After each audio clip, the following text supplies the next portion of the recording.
है। हाँ, तो ये जो शरीर है, ये शरीर जगत सत्य से निकला है, इसका स्वरूप असत्य है। समझ गए? इसका स्वरूप असत्य है। इस स्वरूप से देखो, क्षिति जल पावक गगन समीरा, पंच महाभूत से ही यह शरीर बना है। यह खत्म होकर पंच महाभूत में चला जाएगा। अब पंच महाभूत से दोबारा कोई और प्रकार का शरीर बनेगा, फिर वो भी चला जाएगा। जिस प्रकार से सब कुछ मिट्टी से निकलते हैं और वापस मिट्टी में जाके खत्म हो जाता है। अब ये माइक है, माइक। माइक कहाँ से आया है? बताओ। माइक बना कहाँ से है? इसके अंदर मेटल्स कहाँ से आए हैं? पृथ्वी से आया ना। और ये खराब होकर कहाँ जाएगा? लॉकर में रखोगे, वापस पृथ्वी में चला जाएगा। कहीं कूड़ा करकट में पड़ा रहेगा, हजारों साल इधर घूमता रहेगा, फिर मिट्टी में जाएगा, फिर गलेगा दोबारा से। है कि नहीं? तो आपने क्या माइक का नुकसान किया? नहीं, इसकी यूटिलिटी को डैमेज किया।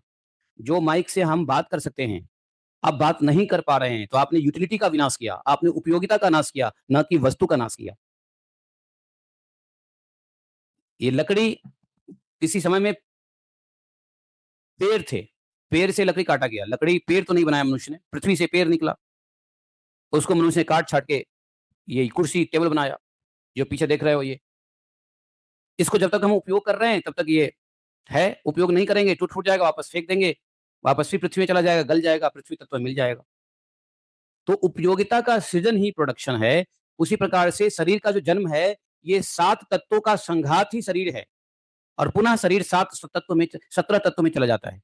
7 नहीं, 17। 17 कौन कौन से हैं? अभी बताया नारद जी ने, सॉरी, ये बालक ने बताया। 5 प्राण, 5 कर्मेंद्रिया, 5 ज्ञानेंद्रिया, बुद्धि, मन, ये 17 तत्व है।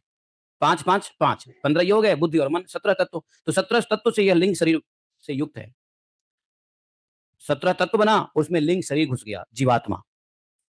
जीव क्या है? लिंग शरीर है। आत्मा को साथ लेकर के घुस गया, और ये तब तक रहता है जब तक कर्मों से बंधा हुआ रहता है। और इसी के कारण, इसी कर्म के बंधनों के कारण ही मोह, कलेश, शोक, ये सब बार बार पीछा करता रहता है। समझे कि नहीं समझे? तो इसलिए प्रकृति के गुण और उससे बनी हुई वस्तु को सत्य समझना और कहना झूठ मूठ का दुराग्रह है।